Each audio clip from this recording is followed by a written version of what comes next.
abantu bazi ngo umubano w'Ububiligi n'u Rwanda wangiritse kubera Kongo nyuma y'uko Goma ifashwe, ariko abenshi uko babizi ndakumenyesha kada ambasaderi w'Ububiligi mu Rwanda yitwa nde? Hari ubuzi? Ambasaderi w'u Rwanda mu Bubiligi yitwa nde? kandi baratanze Karega bakamwanga. None se naho nashakaga kujya Imana iguha amata n'amafaranga. Karega Ububiligi bumwanga, u Rwanda rwavuze ko Ababiligi bamwanze kubera Kongo. Karega nta nubwo nzi ngo u Rwanda rwari rwapanze uwo mukino gute, hari ibintu biba nyine tuvuga uti ni diplomasi na politike byo ku rwego ntarageraho mu myumvire. Karega avuye muri Kongo bamuhaye igihe ntarengwa, bimwe tuvuga ngo ni persona non grata, umuntu udakenewe aho cyangwa se utemerewe kuba ahari.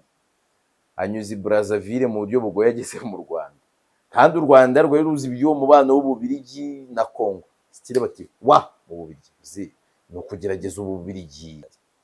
Muri icyo kibazo duhera mu kwezi kwa kabiri mu mpera, cyahuruje Ububiligi ku rwego utabaza inshuro nyinshi Tshisekedi amaze kujyayo mu Bubiligi cyangwa gutuma abakomeye mu Bubiligi. Minisitiri w'ububanyi n'amahanga w'Ububiligi Maxime Prévost amaze kuza muri aka karere inshuro ebyiri, mu kwezi kwa kane no mu kwezi kwa munani.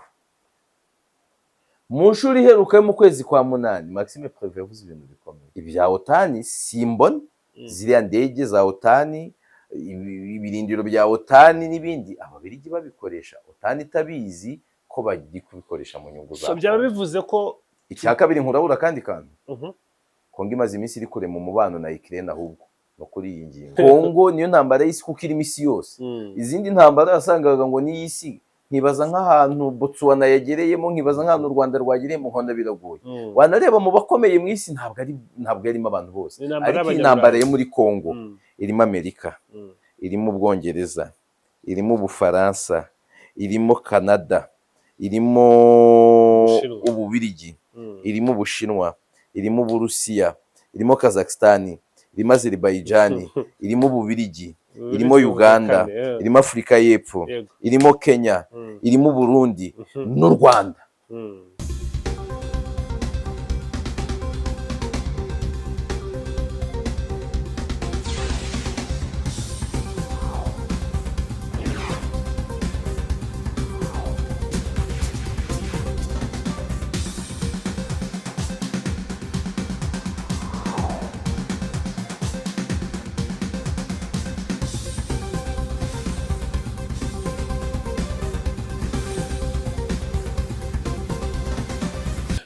Yego, amahoro y'Imana abane namwe abakunzi ba One Nation Radio, radio ya diaspora y'u Rwanda, ijwi rya diaspora y'u Rwanda. Turi kumwe na Yves Nkuye mu Ruge, ni umunyamakuru, ni umusesenguzi, turabana cyane hano kuri One Nation Radio. Yves, nizere ko umeze neza. Nizere ko umera neza nambaye ikoti.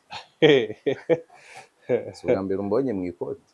Ntabwo ari ubwa mbere, reka ngenda kubona cyane. Ahubwo nari nibagiye ko hari ahandi twajyaga duhahira hatari hano. Ariko n'ubwa mbere nje kuri One Nation nambaye ikoti. Ubwa mbere uje kuri One Nation wambaye ikoti, n'ubwa mbere abakunzi ba One Nation Radio bakubonye wambaye ikoti, ariko nabyo rirakubereye. Impamvu y'imbeho, ntibagira ngo ni iki, Kigali mu Rwanda imvura ni nyinshi pe. Imvura iri kugwa mu buryo butakurikije umurongo wa kera. Bari ya global warming twaburiwe imyaka n'imyaka. Iyi mvura abahanga mu by'ubuhinzi baravuga bati ntiri kubonekera igihe ubundi igihe cy'ihinga cyatangiraga, isigaye ibonekera igihe ishakiye. Nkabona ko ari ibintu bikomeje kuza. Reka tuganire, ni byinshi byo kuganira. Mu makuru hari igihugu cy'Ububiligi ni igihugu gifite amateka menshi mu karere, gifite n'ijambo. Urebye nko muri Repubulika ya Demokarasi ya Kongo bafite ijambo, no mu Rwanda bari barifite tutaracana umubano, u Rwanda n'Ababiligi bataracana umubano. Ariko hari ama allegations nshyashya. Ndi byibuka ahantu twakoranaga ubwo twerekanaga ingendo indege z'Ububiligi zakoze Kinshasa, Kindu, Kinshasa, ari retour ndetse na Kisangani, abantu baravuga bati uko byagenda kose haje ibikoresho. Tuza kubona n'inkuru cyane cyane yazamuwe na The Great Lakes Eyes, ni igitangazamakuru gihari cyandika amakuru menshi acukumbuye mu karere, cyerekana ko hari abasirikare, they are boots on the ground, hari abasirikare ku butaka b'Ababiligi baje gutanga support kurwana hafi na FARDC ndetse n'abafatanya mu rugamba. Kuri ubu ngubu aya makuru ahariyo urayavugaho iki? Abantu baravuga bati Ububiligi buri kohereza ibindi bikoresho, ariko bishobora kuba atari n'Ububiligi bwonyine, bishobora kuba ari umugambi umwe bw'Uburayi cyangwa na OTAN, kuko baravuga bati Airbus yarahagurutse ifata stop Zaragoza muri Espagne, n'ahantu hari base cyangwa hari ibikoresho bitandukanye bya NATO, irazigwa muri Repubulika ya Demokarasi ya Kongo. Nk'aho ibyo bidahagije, yegera n'imbere aho bita za Njiri, ni hafi y'ahari ikibazo mu burasirazuba bwa Repubulika ya Demokarasi. Njiri ni Kinshasa. Njiri ni Kinshasa? Ntabwo ari hano hafi. Ubwo nari mbyitiranije na Kindu yayindi ya mbere.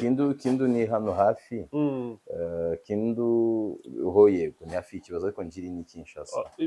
Urabivuga iki? Kuko hari abona abanye ba Prime 23 babivuga bakabyerekana nk'ikibazo ba Kinshasa, bakavuga bati se twebwe ntabwo dufite uburenganzira bwo kugirana umubano wihariye n'Ububiligi, ese nta ndege za cargo zigwa mu bindi bihugu zivuye mu bindi bihugu. Kuki M23 iri kwerekana kuza kw'izi ndege nk'ikibazo? Iyi ari ya Zaragoza kuza ukagera Njiri, iyi Airbus kuki yabaye ikibazo, yabaye isereri mu mitwe ya M23? Ni uko Ububiligi iki kibazo bwagifashe nk'ikibazo cyabwo mu buryo bwihariye. Kuva Goma yafatwa, Ababiligi bari mu bantu ba mbere bapushingaga ngo M23 irekure ikibuga cy'indege cya Goma. Ababiligi mu bihano abakadire ba M23 bafatiwe, kimwe n'u Rwanda, bari mu bapushinze cyane ngo ibyo bihano bifatwe. Biri no mu byaganishije ku gupfa k'umubano w'u Rwanda n'Ububiligi. Ababiligi bari mu bantu batagijera cyangwa se batumva M23, kandi nge ndabumva kuko nibo baremye Tshisekedi. Tshisekedi ni umuntu wabo, ariko nubwo yashyizweho n'izindi nzego cyangwa se n'ibindi bihugu bikomeye birimo Amerika, birimo ibihugu bya Afurika, njya mvuga ngo nka bitanu, nkavuga bitatu: Afurika y'Epfo, Misiri na Kenya. Ntabwo byashobokaga ibyo bintu nta endorsement y'Ububiligi irimo.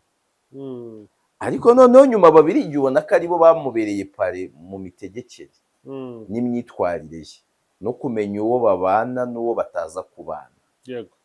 Abantu bazi ngo umubano w'Ububiligi n'u Rwanda wangiritse kubera Kongo nyuma y'uko Goma ifashwe, ariko ndakumenyesha kada ambasaderi w'Ububiligi mu Rwanda yitwa nde? Abubuze ambasaderi w'u Rwanda mu Bubiligi yitwa nde? Kandi baratanze Karega bakamwanga. None se naho nashakaga kujya Imana iguha amata n'amafaranga. Karega Ububiligi bumwanga, u Rwanda rwavuze ko Ababiligi bamwanze kubera Kongo. Karega ntabwo nzi ngo u Rwanda rwari rwapanze uwo mukino gute. Hari ibintu biba nyine tuvuga uti ni diplomasi na politike byo ku rwego ntarageraho mu myumvire. Karega avuye muri Kongo bamuhaye igihe ntarengwa, bimwe tuvuga ngo ni persona non grata, umuntu udakenewe aho cyangwa se utemerewe kuba ahari. Anyuze Brazzaville mu buryo bugoye ageze mu Rwanda, kandi u Rwanda rwari ruzi iby'uwo mubano w'Ububiligi na Kongo. Sitire bati wa Ububiligi ni ukugerageza Ububiligi, nuko uretse ko ngiye mu kwemera kwanjye nemera ko mu ambasaderi y'u Rwanda rwagize, nubwo mba nzana mu rwenya ko ari weekend, Karega mu bari fora rimwe, ndetse nibwira ko ari no mu wa mbere. Ikibinyereka ni ahantu ni umuntu buri gihe basayininga tere zigoye. Ure no mu kazi niba uri wa mukozi basayininga ibigoye, rimwe na rimwe babona nta kazi gafatika gari ko ati ngaho uruhuka, indi minsi bakakwima ibiruhuko. Ujye umenya ko uri igitangaza, umenye kubikoresha neza, ntuve umuswa ngo nube igitangaza utangire wigire busy. Yazi indi nkonkobotsi igatanga umusaruro utigeze utanga, cyangwa igatanga icyizere. Nyine ugomba kujua presence yawe na absence yawe. rero Kariga ni umwe muri abo bantu beza. U Rwanda ruramwohereje, Ababiligi baramwanze, ariko mu kubanga u Rwanda rwanze no kohereza undi umusimbura, sibyo?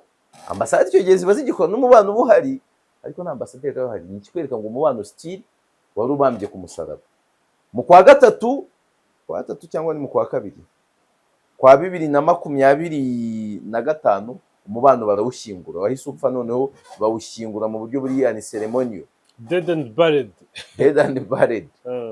warapfuye uranashyingurwa. Yego. So ukavuga uti rero kuki ari ikibazo Ababiligi iki kibazo bagifashe nk'icyabo. Ngiye kuguhuriza ibya gisirikare na politiki. Nyuma y'uko u Rwanda na Kongo n'Ububiligi bashwanye burundu cyangwa se hafi ya burundu bapfa Kongo, Ababiligi bakomeje gupushinga muri ibyo byo gufasha Kongo muri diplomasi n'ibihano n'ibindi. Ariko muri uko gupushinga kw'Ababiligi hazamo na aspect iri militaire. Ndanakumenyesha ko Ababiligi n'abantu bagerageje gukoresha ibihugu bituranye n'u Rwanda birimo Uganda n'u Burundi, ikibazo cya Kongo bakitwaremo mu buryo butashimisha u Rwanda na M23. Habayeho imihuro yatashe militaire w'Ababiligi mu Bugande n'abategetsi bakomeye mu ngabo. Habayeho imihuro isa gutya i Burundi, ariko ibyo byibuga by'indege bari kutaka ni Burundi murabizi ko hari zakoreshejwe. Rero indege zitagiye zoroherwa n'ingendo za hano kubera ibirere bimwe na bimwe biba birimo imvura nk'iyi. Ubwo hari abantu bari kumva Ikinyarwanda mu buryo bwiza. Muri ibyo Ababiligi boherereje Kongo indege zirimo ibikoresho n'abantu bo gutoza igisirikare cya Kongo. Izo ndege nujya kureba indege ziri kuza muri Kongo, amoko yazo ni Airbus. Airbus ntabwo ari indege no, ni bisi yo mu kirere, ziba zitwara imizigo, ibintu byinshi. Ibintu bikeneye Airbus rimwe na rimwe bijya mu kigo cya gisirikare ni intwaro.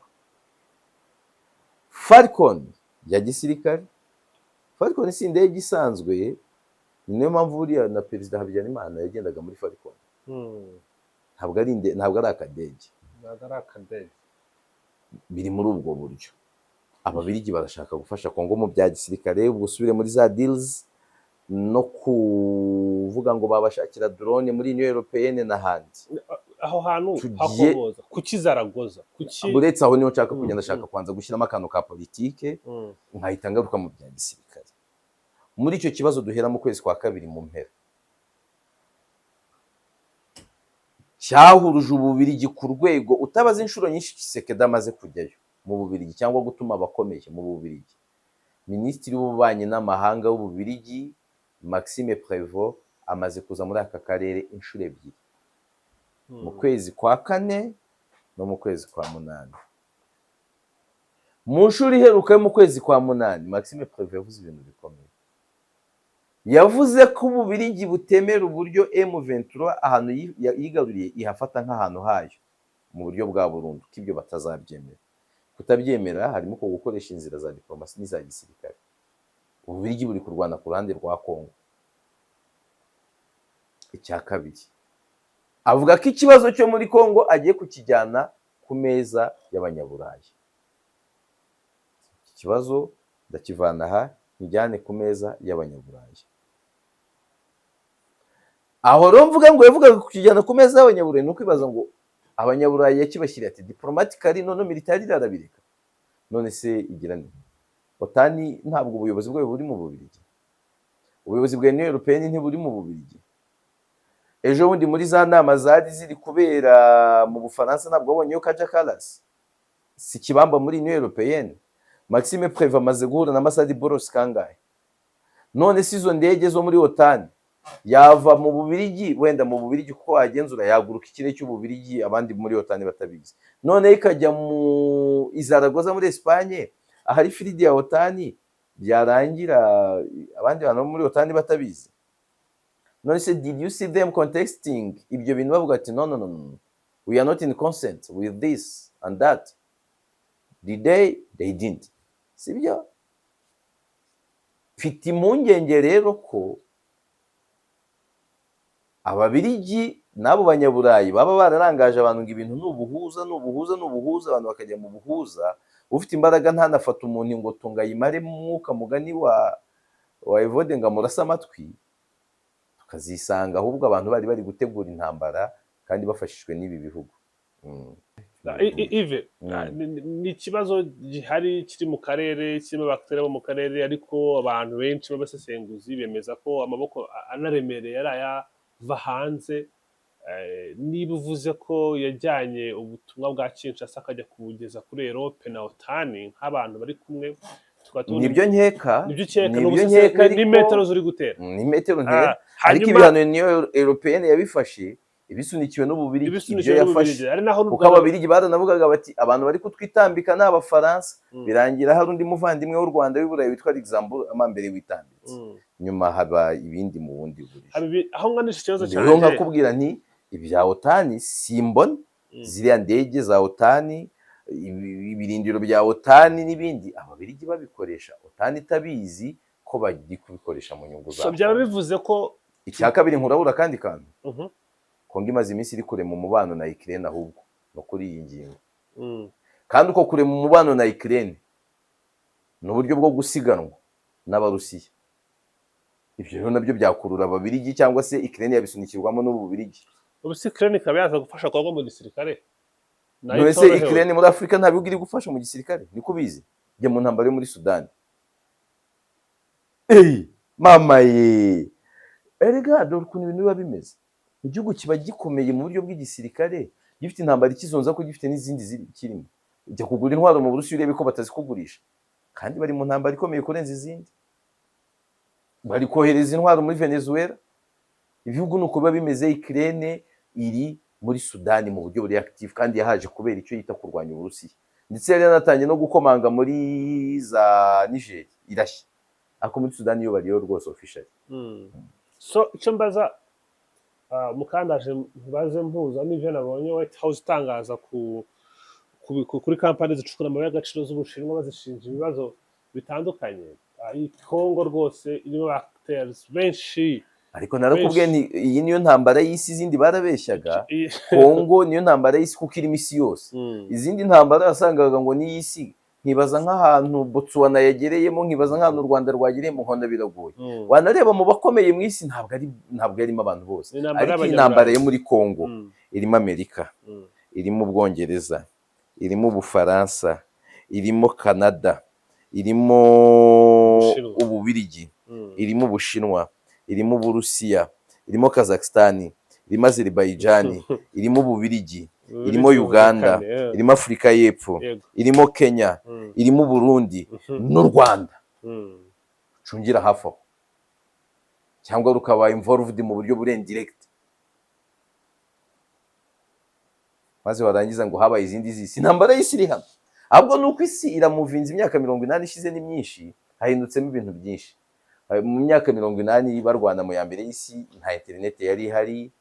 Mu cyo gihe ntabwo drone warfare yari bwaze, ntabwo twari twabone hari ubushobozi isi iremye muri ibyo bihe. Bize za ICBM ntazo, ntago Intercontinental Ballistic Missiles ntazo, n'uburyo bwo butasi bakoreshejwe ibyogajuru ntabwo bwari buhari. Mu buryo hari ibintu nyine isi irahindutse mu myaka 80. Ngira ngo nyuma ya Industrial Revolution dushatse twavuga ko yari iyindi faze yayo twakita ya gatatu cyangwa ya kane. Rero biratuma n'intambara zirwanwa mu buryo butandukanye na kera, kandi n'intambara y'ubukungu cyane kurenza za zindi zo hambere. Niyo mpamvu amasasu ataba menshi nk'uko ibintu byari bimeze, ariko ubwo bukungu abantu baraza kubupezanyirizaho mu baya sana. Wari kumbwira icya involvement y'ibihugu byinshi. Twavuga ko OTAN ibaye involved muri conference. None se reka nkubaze, OTAN si Canada, OTAN si Amerika, OTAN si Ubufaransa, OTAN si Ubwongereza, OTAN si Ubudage? Abantu barimo hano cyangwa ntibarimo? Barimo mu buryo bwo mu biro, reka nkoresha iryo jambo, bwa logistics. Ibiro ninde wabikubwiye ko ari mu buryo bw'ibiro? Ariko ntabwo twabonaga boots on the ground n'intwaro ziremereye ziza buri gihe. Igirane ntabwo intambara bisaba ko abarwanira yive baba bavukana, sibyo? Bushize ntitwaze tuganira ku mugabo ufungiye Mageragere umunyamakuru yakozeho inkuru akaza gukubitwa n'abantu baramubwira ati ubutaha ujya ukora inkuru wabwiye wakiwerewere ariko ntibavuge izina ry'uwo mugabo. Ntibisabukira ugira ngo ni abavandimwe be cyangwa n'abana be, kareka ni abandi bantu who were hired kugira ngo bakore urwo rugomo. Ntabwo bisaba kugira ngo Amerika ibiri muri iyi ntambara yohereza Navy Seal ya Amerika ngo ibihari. Umugani hari foot on the ground. Oya. Blackwater irahari hariya cyangwa ntayihari? Irahari. Eric Prince ni inshuti ya Trump cyangwa se inshuti ya Trump? Mantara.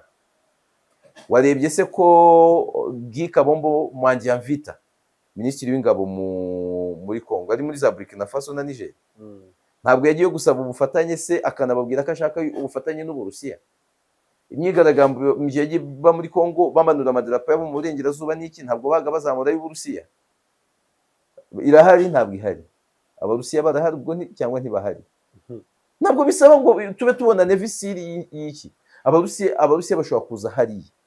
Ni nayo mpamvu Kongo yikangaga ikavuga iti ingabo z'u Rwanda dufite amakuru ko ziri ku mupaka wacu na Central Africa. Batekerezaga ko bishobora no kuba ikintu kimwe cyo gukumira Wagner kuhaza. Nubibara ntumbaze ibintu byinshi, birahari mu buryo butandukanye. Niba Ababiligi bari kuvuga bati twohereje intwaro n'iki n'iki, Umubirigi asigana n'Umufaransa. Noneho ujye kuri tere mu bucukuzi bw'amabuye y'agaciro. Canada ifite ubucukuzi muri Walikale bufite ntabwo ifite? Walikale wagira ngo ni intara yabo ahubwo. Okay. Bo n'Abanyamerika. Nzibira hari ubucukuzi bw'Abashinwa ntabwo bwari buhari cyangwa ntibwari buhari M23 iheruka kwigarurira. None uyu munsi Abanyamerika bari kuvuga ati abantu umuntu wacu yadushimuse. Niyo konfere iri gukomozaho Amerika ibyishinja Abashinwa kwitwara nabi, ariko bakanavuga ati bashimuse Umunyamerika. Umunyamerika bamushimuse ari mu matware yandi. Hari iki gituma Umushinwa wo muri Kongo ashimuta Umunyamerika uri muri Kongo? Intambara tubwirwa 5% k'ibiyirimo. Niyo ntambara y'isi. Ubona ko no intambara ya kabiri ya Kongo bahise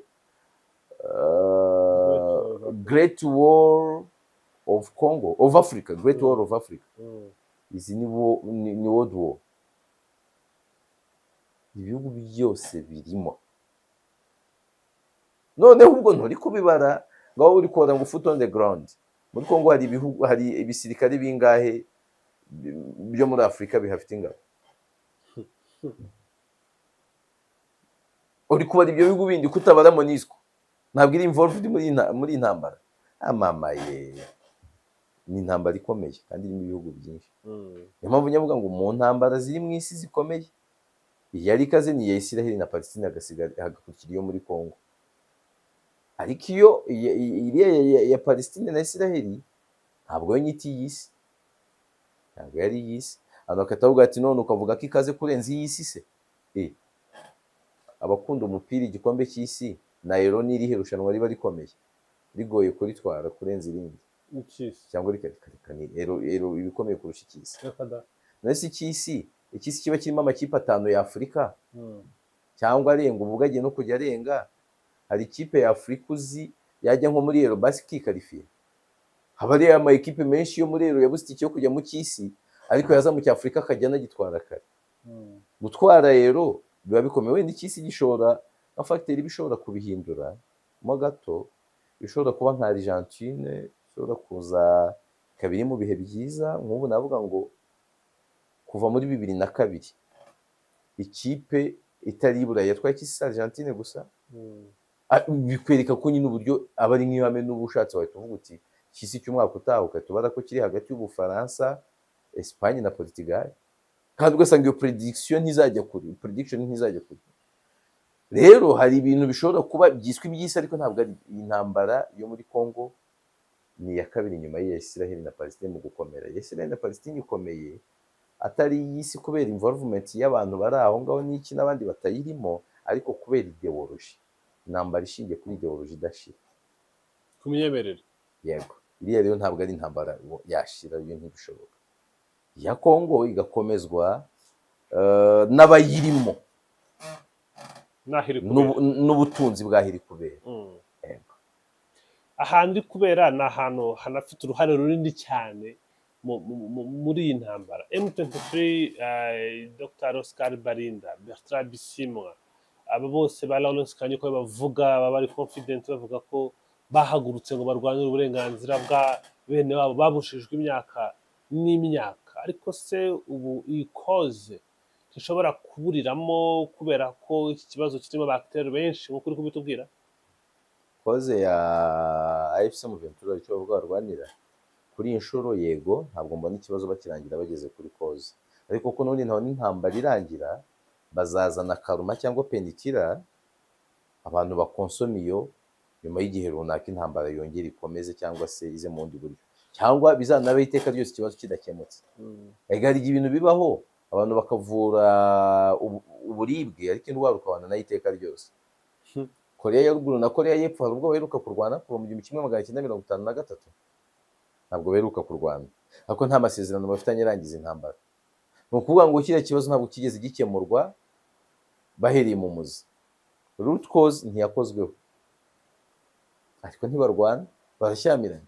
Byanashoboka ko bizagenda kuriya bikaba by'igihe kirekire ariko ikibazo kitarangiye. Buri gihe ntabwo root cause ikorwaho. Root causes ntabwo zikorwa. Hanyuma iki kibazo, iyi instabilité iri muri Repubulika ya Demokarasi ya Kongo, kuki ishyirwa ku Rwanda? Kandi numva harimo abacteurs benshi, na Kayumba Wagner nawe ejo abisubiyemo rwose, arabivuga ko u Rwanda rutarifite gahunda yo gukomeza inzira y'amahoro, turi kugerageza ariko u Rwanda ruri kugora. Ibyo bigasa nk'ibyo u Rwanda ruvuga, narwo ruvuga ko Kongo ari idafite volonté yo gukomeza. Kuki iki kibazo kingana gutya kishyirwa ku Rwanda? Hashobora kuba scapegoating, u Rwanda rwitirirwe ibyo rutakoze, cyangwa se ingano nini y'ibyakozwe rubyitirirwe n'uruhare rwarwo ari ruto mu bihari. Ahubwo wakibaza ngo Kongo ishinja u Rwanda ari rwo ishaka gushinja, cyangwa ibiziranyeho n'abandi, cyangwa ifite abandi kimwe. U Rwanda rukaba yagurukanye umutanyu bavuga ko yamaze. Njyewe uko mbibona, niyo u Rwanda rwagira ikibazo, uruhare mu bibazo bya Kongo, icyo ruhakana cyangwa se icyo ruvuga ko nta ruhare rubifitemo, haba ari akangana gutya, ibindi bikaba ari iby'abandi batavuga. Igihugu yabwiye Mario Nafaro ati koze urutonde rw'abantu 100 u Rwanda rwaza ku mwanya w'100. Si uko perezida w'u Rwanda Paul Kagame bivuze? Bavuze ati byo kwiba amabuye mbere yaho, banza nigeze kubona ku kantu kuri Keti Radio, ati twayiba twaba nk'abo ngabo bandi, ati kandi n'ibyo byabo ugiye nko kubafungira inzira byakugwa nabi kurusha gushinjwa kwiba amabuye. Asa nk'ufite uburyo azi realite. Hari amabuye ashobora kuba anyuzwa mu Rwanda, abantu bakabona amakamyo yinjira mu Rwanda, bagahita bajya kuri conclusion bati ni amabuye yibwe n'u Rwanda aje mu Rwanda. Simbizi, ntabwo mbizi. Ushaka gusesengura ibyo uvuze? Njyewe nashaka kubwira ijambo umukuru w'igihugu yavuze, avuga ko no kubatangira cyangwa se kubabuza kuyatwara bishobora kuba byakubyarira amazi n'ibisusa. Ntabwo bishobora kuvuga ko yabivuze atavuga ko banyuza mu Rwanda, bishobora no kuba banyuza ahandi wenda u Rwanda rukaba rwabimenye cyangwa undi, ariko uwo ari we wese wabikora byamugwa nabi. U Rwanda rufite jurisdiction. N'urugero uvuga ko uwabatangira byamugwa nabi kurenza kubishinja. Wenda bashobora kuba bayanyuza i Burundi cyangwa i Bugande, uwatangira byaba bibi, birashoboka, byabaho. Ariko hari iyo realite. So nkavuga iki rero, ntiwasanga se Kongo ishinja u Rwanda inazi na ba nyira ibintu, ahubwo ari bo babwira ati mugire gutya mu bashinje bigende gutya. Hari ibintu byajyaga bibaho kera. None se bo Yves, ni weekend mbikubwire, hari ibintu byajyaga kera. Umukire akaba afite nk'umukozi, umukire akaba afite nk'umukobwa wundi wihabara ku ruhande asambanye akamutera inda. Kera mu Rwanda rero ibintu byo gutera inda, umuco mubi wo kuramo inda waje wari utarasakara. Yamutera nk'inda akahita akubwira turabizi se mukozi wanjye igira neza, uriya mukobwa aragukunda, reka nkuremere umurongore, reka unihutisha ubukwe, ko nabyaye umwana musa, koberwa ibyabaye. Wabona hariya bazi ikibazo bameze gutya ko bakajya bavuga Kongo bati nibyo ukuri ariko ushinja uriya. Nuko mbitekereza. Kigaragara nk'uko bivuga, harimo abantu bakomeye, kandi iyo tuvuze abakomeye tuvuga ibi bihugu bifite ijambo rya nyuma ku isi. Igiteje inkeke nibyo bishyushye cyane mu kuvugaho ibisubizo bizava. Umukuru w'igihugu aganiriza Waswakim na Aissa yarababwiye ati baranyikoreza ibibazo bya Kongo kubera iki? Bati bandetse ko nanjye mfite ibyanjye. ati nanjye mfite ibyanjye, ati kwikoreza ibibazo bya Kongo ni nko wikoreza umurambo w'impyisi. Aba bantu ikibazo banza ari nk'inshuro y'ijana nakikubaza, ariko understanding yacyo sindayumva. Ndagira ngo ujye udufasha utujyane muri realite y'isi, kuko bivugwa buri gihe ntabwo ariko kuba ari ukuri, haba hari n'impamvu ziri inyuma y'izindi mpamvu bitewe n'ubivuze ndetse n'igitumye abivuga. Mu gihe ari bo Ababiligi, mu gihe ari bo Abafaransa, mu gihe ari bo iyo Canada, mu gihe ari bo Abashinwa n'Abarusiya n'Abanyamerika, burya njye hari igihe ngera bose nkabashyira hamwe, aribo bafite ijambo rya nyuma muri iki kibazo, kandi biri kugaragara ko kugira ngo kigere hano aribo batuma gikomera. Iki gisubizo kizava muri aba bantu koko? Ese M23 yo nikora rebellion kuri leta ya Kinshasa igashaka kuzana ibitandukanye n'ibyo ngibyo, ibyo igiye gutapfuna koko izabasha kubimira? Cyangwa ibyo ishyize mu kanwa izabasha kubitapfuna?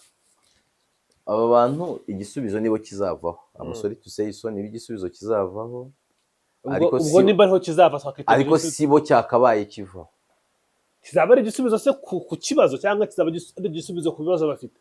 Kizaba gitanga inyungu kuri bo, ubwo bisobanuye ngo kizaba gisubiza ibibazo bo bafite, wenda kinasubiza na bimwe mu bibazo abanyekongo bafite. Ariko ntibishoboka ko byaba nk'aho igisubizo cyari kwivanirwa mu bakongomani wenda bafatanyije n'ibihugu baturanye. Ntibyari gukunda. Nko kuvuga ngo AFC M23 yubwirwa n'iki se kitazakorana nabo, cyangwa bitakorana nabo, cyangwa idakorana nabo. Erega mwana, hari ibintu tumenya byaramaze kuba amateka. Hari ibintu ubutemerewe kumenya bitaraba amateka. Yego, ibi bintu nibirangira tuzongera tuzabwirwa ibintu byinshi cyane. Yego, hari amarebero yabayeho atangirira muri possibility ku rupapuro ukubita inzozi ugasanga zigarabye ziba zese. Ntabwo mbizi. Iyo zagarabye banza ziba zakubwiye ati sha intsinzi ntayo mbona, ugakubita inzozi ugasanga wapi ntayirimo, ariko rebero zikanga zikagera ku ntego. Ahangaha ko harimo abakiteri benshi, iyi rebero ya M23 ko abantu bari baravuze bati iranakomeye, ifitemo n'aba elite, urebye abantu bahirimo n'aba elite, ikagerageza no kwinifiya ahantu abantu batandukanye. Burya ikintu kiba gihari muri Afurika no ku isi ni abantu kujya mu kintu badahuje kubera impamvu runaka zishingiye nko ku bwoko, ku myemerere, nk'ibyo yavuze byo muri Israel na Palestine, bamwe kumva ko ari Abayahudi abandi ari Abarabu, ugasanga nta kintu cyahuriramo Umuyahudi n'Umwarabu. Urebye nko mu Rwanda ibintu byari bihari by'amoko, Abahutu n'Abatutsi, ugasanga harimo ibibazo biri aho ngaho. Hari ama extrait ya Kangura nasomaga bavuga ukuntu bagiye kuvanga ingabo, narayasomye no muri ntuzi ariyo, hari amakopi ari mu rwibutso rwa Jenoside yakorewe Abatutsi rwa Kigali, harimo amakopi ya Kangura yerekana ukuntu bangeze Hasani bandikaga bati se abantu bazabasha kurwana igihugu gitewe, baza bakarwana, nyine berekana ko ikibazo ari ubwoko kuruta ikindi kibazo. M23 yabashije gukora iyo unification, ureba ko yaba ari Abashi barimo, yaba ari Abakasaye barimo, urabona ko AFC M23 ntabwo ushatse navuga ngo ni na benshi kurusha abo barwandofone, kandi nabyo birimo amayeri. Ni ukwereka abantu bakavuga ati ntabwo rwose, ntabwo twebwe twaje kurwanira ubwoko bwacu gusa, ni ukurengera abantu bose tutavanguye. Kuko nk'uyu bamwita gute, uyu muvugizi wa M23 Lawrence Kanyuka, ni umuruba, nimwe nabona Kisekedi cyane rwose, ni umuruba. Aho nganisha iki kibazo, ntuza uyu Bertrand Bisimwa ashobora kuba n'ikinyarwanda aribwo ari kukiga, ntabwo ari umurwandofone. Barimo abantu benshi rwose, harimo abantu benshi. So nikikwereka ko byibuze bafite strategy tandukanye n'andi maremero twabonye, ukabona ko byibuze bagerageje kugira ikintu bagira. Iyi rebellion ubona ari nk'iyaka rebellion ihari uyu munsi, iramutse itageze ku ntego nk'uko ibyifuza, abantu baravuga bati akenshi byaba birangiye, kuko kuzongera kubona abantu kiretse batsinzwe mu buryo bw'amasasu. M23 iramutse itsinzwe mu buryo bw'amasasu, yaba ari iya nyuma, yaba ari iya nyuma, kuko Tshisekedi yaba agize imbaraga nyinshi zinamushoboza kuba yashyiraho umusimbura ku butegetsi, kandi umusimbura yaba ari Martin Fayulu, kuko mbibona Tshisekedi abaye afite ubushobozi, uretse ko ibi biganiro bizamuca intege, ibyo bazasinyamo bizatuma atagira influence cyane kuzamusimbura. byaba bigoye ko M23 yakongera kuvuka, kuko bitandukanye n'ayindi yagendeye iminsi 10. Uri kumva iyi ngiyi byaba bigoye, ariko biragoye ko hazongera kubaho iby'amasasu none ngo banitsinde hakoreshejwe amasasu, byo biragoye inshuro igihumbi. Biragoye kubera aya masezerano, biragoye kubera ukwiyubaka kwayo kwanakanze ibihugu. Ndabona ibizaba byose hazabamo gukoresha ikaramu, bamwe bagira ibyo baseda, M23 igira iby'iseda na Kinshasa igira iby'iseda. Okay. Reka ngushimire cyane, urakoze. Wakoze cyane.